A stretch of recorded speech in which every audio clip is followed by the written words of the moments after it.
नमस्ते बच्चों। Class 12th के बच्चों के लिए आज हम देखिए एक सवाल लाए हैं और यह सवाल बहुत ही महत्वपूर्ण सवाल है। ठीक है, इसलिए महत्वपूर्ण है क्योंकि अगर आप देखिएगा तो यह सवाल देखिए कितना साल बोर्ड परीक्षा में पूछा गया है, वो भी 5 नंबर का यह सवाल है।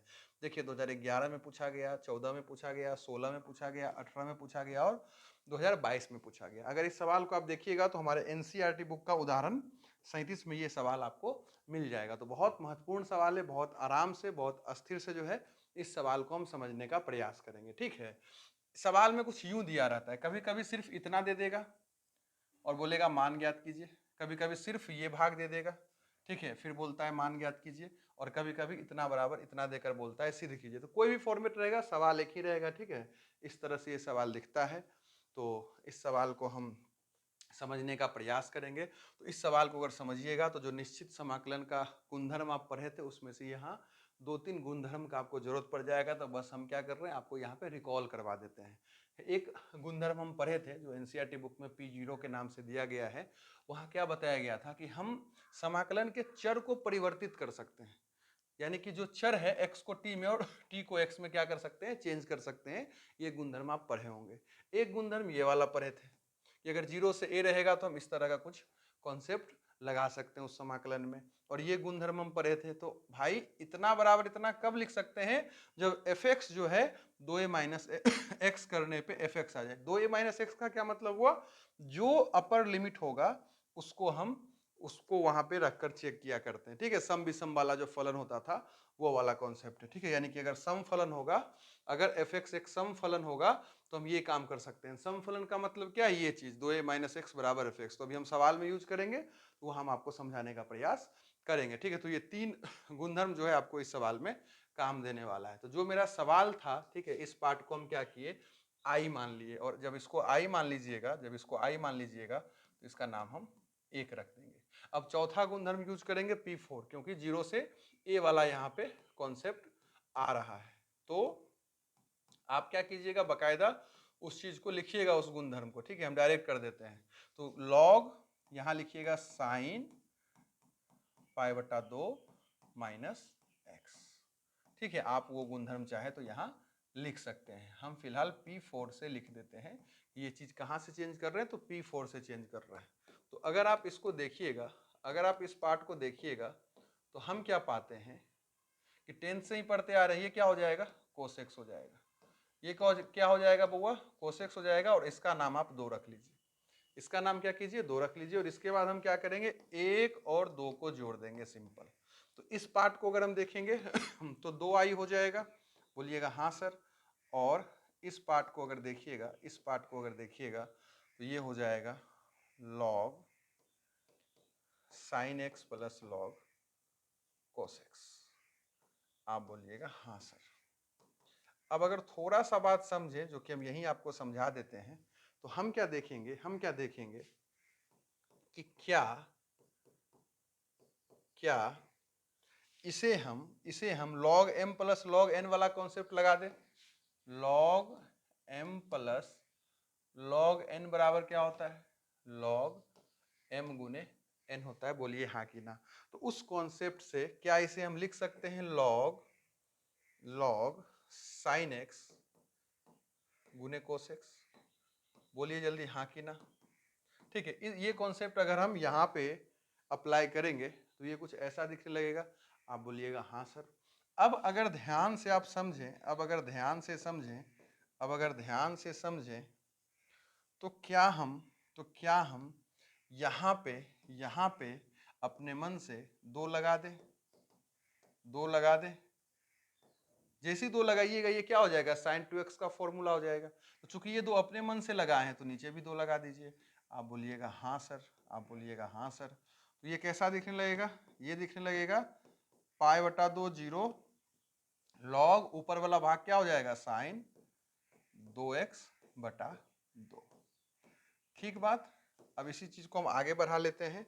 याद रखिएगा इस साइड क्या था, 2i था। तो 2i बराबर मेरा क्या आया, 0 से π/2 और log साइन 2x क्या आया, साइन 2x/2 इंटू dx। ठीक बात। अब हम क्या कर सकते हैं बउआ, अगर आप ध्यान से देखिएगा, अगर आप ध्यान से इस सवाल को देखिएगा तो क्या इसे हम ऐसा लिख दें?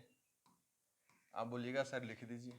कैसे ही लिख दिए बउआ? तो हम जानते हैं कि log m बटा n अगर दिखेगा उसे हम log m घटाओ log n लिख सकते हैं। बोलिए हाँ कि ना? ध्यान से देख लो, log m बटा n था, जिसे हम log m घटाओ log n कर दिए।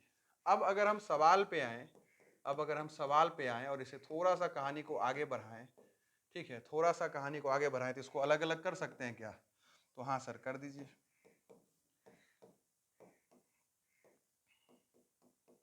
चलिए फिलहाल हम इस कहानी को यहाँ तक बढ़ा दिए, ठीक है, यहाँ dx छूट गया, यहाँ लिख लेते हैं। यहाँ तक कोई दिक्कत नहीं? बोलिएगा सर कोई दिक्कत नहीं। अब अगर देखिएगा तो इसे हम I1 बोल लेते हैं। इस पार्ट को क्या बोल देते हैं? I1 माइनस, इसको अगर ध्यान से देखिएगा तो यहाँ हम रफ करके आपको समझा देते हैं और जो इसका वैल्यू आएगा यहाँ डायरेक्ट रख देंगे, ठीक है।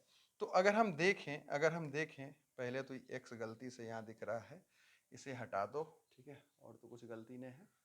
चलिए, तो log 2 तो बाहर हो जाता है, log 2 बाहर हो जाएगा, ठीक है। अगर इस पार्ट को हम इसका समाकलन करना चाहेंगे तो log 2 तो बाहर हो जाएगा, अचर है, और ये कुछ ऐसा दिखने लगेगा। तो इंटीग्रेशन क्या होगा? log 2 एज इट इज रह जाता है और इंटीग्रेशन x आ जाएगा, ठीक है। और लिमिट को अगर हम रख देंगे कुछ इस तरह से, और लिमिट को जब अंदर भेजिएगा तो log 2 ऐसी रह गया बउआ, और लिमिट को जब अंदर भेजिएगा तो पाई बटा 2 माइनस 0 हो जाएगा। अर्थात आपको समझ में आ रहा है कि पाई बटा 2 और log 2 हो जाएगा। तो हम क्या समझ पा रहे हैं कि इसका जो इंटीग्रेशन है, इसका जो समाकलन है, वो क्या है? पाई बाई 2 log 2। तो हम क्या सीधा यहाँ पे पाई बाई 2 और log 2 लिख सकते हैं? तो आप बोलिएगा सर लिख सकते हैं, ठीक है। अगर आप चाहेंगे तो इसको प्रॉपर कॉपी में दिखा भी सकते हैं, और नहीं तो सीधा इसको हम इसका वैल्यू सीधा कहीं बाहर रफ करके यहाँ पे लिख सकते हैं। तो जैसे आपको सही लगे आप वैसे इस सवाल को बना सकते हैं। तो अब सीधा हमें फोकस करना है I1 पे। फिलहाल इसका नाम हमें 3 रख देना है, 2 समीकरण उधर मिल गया था, इसका नाम 3 रख देते हैं, ठीक है। तो I1 क्या है मेरा भाई? तो I1 मेरा है 0 से pi by 2 log sine 2x into dx, ठीक बात। अब हम क्या करेंगे बउआ? अगर आप ध्यान से इस पार्ट को देखिएगा, तो हम क्या करेंगे? 2x को t मान लेंगे। 2x को क्या मान सकते हैं? t मान सकते हैं। तो उसका डिफरेंशिएशन निकलता है, तो ये हो जाएगा 2 बराबर कितना? dt by dx। तो फिर मेरे भाई dx का वैल्यू हमें मिल जाएगा dt बाई 2, ठीक है। तो I1 मेरा क्या बन जाएगा? अब ध्यान से देखिएगा, तो ये हो जाएगा log साइन t, क्योंकि आप इसको t मान लिए थे, और dx का वैल्यू जो आया यहाँ पे रख दीजिए dt बाई 2, ठीक है। अब याद कीजिए इसका हमको क्या करना पड़ेगा? इसका लिमिट भी चेंज करना पड़ेगा। तो लिमिट चेंज कीजिए। अगर x बराबर 0 है, तो t का भी वैल्यू क्या आ जाएगा? 0 आ जाएगा। इसको ध्यान से देखिए, आप यहाँ वैल्यू पुट करना होता है x का। और अगर x बराबर पाई बाई 2 है, तो t हमारा क्या हो जाएगा? यहाँ ध्यान से रखिए, पाई बाई 2 तो 2 2 कट जाएगा, ठीक है। तो t हमारा आ जाएगा पाई। तो t हमारा क्या आ जाएगा? पाई। तो उसके लिमिट को चेंज करने के बाद 0 तो 0 रह गया, और ये मेरे भाई हो गया पाई। ये क्या हो गया? पाई हो गया। तो ये चीज अब कैसा दिखने लगेगा? 1/2 बाहर, 0 से pi log sine t into d t. यहां तक बात आया समझ में क्या? अब इसके बाद हमें क्या करना पड़ेगा? वो जो गुणधर्म आपको बता रहे थे P6, वो लगा सकते हैं। क्यों? क्योंकि अगर आप ध्यान से देखिएगा तो साइन ए का काम कौन कर रहा है? पाई। तो पाई घटाओ टी कीजिएगा तो आपको साइन टी ही मिल जाएगा। बोलिए हाँ कि ना? ठीक है, यानी हम क्या समझ पा रहे हैं कि f 2a माइनस एक्स करने पे, जो भी यहाँ पे रहेगा, 2a माइनस एक्स करने पे हमको fx ही मिल रहा है। बोलिए जल्दी हाँ कि ना? तो अगर ऐसा हो रहा है तो हम क्या कर सकते हैं? P6 से 1/2 तो है ये था, अब यहाँ पे एगो 2 बाहर आ जाएगा, और ये हो जाएगा π/2, ये हो जाएगा 0 और ये रह जाएगा log sin t into d T. ध्यान से देखो बुआ, परेशान नहीं होना, हम इसका बात कर रहे हैं। तो क्या हो गया, एफ एक्स अगर सम है, मतलब कुछ ऐसा करने पे हमें फिर से एफ एक्स मिल रहा है, तो हम क्या कर सकते हैं, कुछ ये चीज लिख सकते हैं। जल्दी बोलिए। तो यही चीज हम वहां पे लिख दिए हैं, अगर आपको समझ में आ पा रहा है तो। कोई दिक्कत यहाँ पे? अब अगर और इसको थोड़ा सा आगे देखिएगा तो हम क्या देख रहे हैं, ये 2 कट गया। क्या हो गया, 2 कट गया। और क्या दिखने लगेगा, I1 बराबर दिखने लगेगा। I1 बराबर दिखने लगेगा मेरे भाई π/2 और 0 यहाँ लिमिट हो गया, 0 से π/2 और log sin t into d T. कोई दिक्कत क्या, यहां तक कोई दिक्कत क्या? ठीक है। अब हम क्या कर सकते हैं बउआ, ध्यान से अगर देखेंगे तो इसका अगर हम चर परिवर्तित कर दें, अगर इसके चर को हम परिवर्तित कर दें, अगर इसके हम चर को परिवर्तित कर दें, ठीक है, t को अगर x से हम परिवर्तित कर दिए तो ध्यान से इस पार्ट को देखिएगा, तो ये मेरा i ने हो गया, यही तो सवाल था। तो I1 सोल्व करने पे हमको क्या मिला बउआ, i मिला। क्या मिला, i मिला। तो अब हम क्या करेंगे, i का मान कहां पुट करेंगे, i का मान कहां पुट करेंगे, तो i का मान समीकरण 3 में रखने पे, i का मान समीकरण 3 में रखने पे, तो 2i, ध्यान से समझिएगा, 2i बराबर I1 का मान क्या है, i, तो लिख दो i माइनस π/2 log 2।